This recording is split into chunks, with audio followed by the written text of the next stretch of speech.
kahit naisigaw mo yung gusto mo, hindi ka pakikinggan ng tao dahil dun sa tono mo na ayaw talaga ng kanyang puso at kalooban. Food! Your tone, Yummy! people will listen. Yummy! Last sin, letter N. Oh, dali.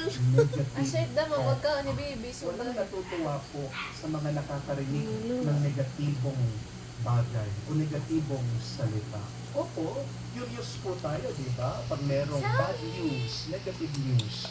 Pero tanungin ko po kayo, pagkatapos yung marinig yun, how does that make you feel?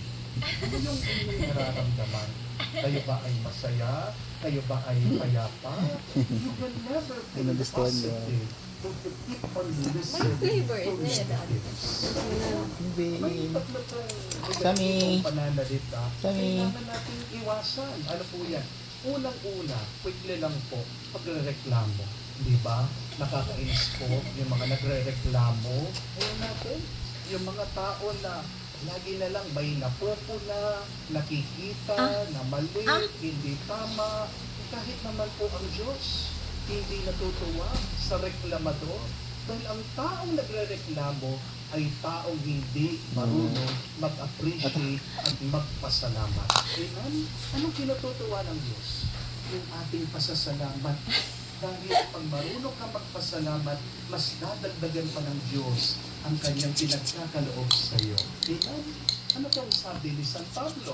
Remember, he said, do everything without complaining. Tandaan niyo dun po, in the Old Testament, bakit tumagal sa disyerto, bakit pinarusakan ng Diyos ang kanyang bayan? Because they were always grumbling. Nagsasabi-sabi sila. Kaya kung gusto mong magpapatay ko, kapatid, Baka ayaw niya pa. ang pagiging Naaram pa. reklamador. Amen? Second, negative ito. Hindi pa ko na ko alam. Panira sa ibang tao. Hindi ka naman aangat kung binababa mong ibang tao.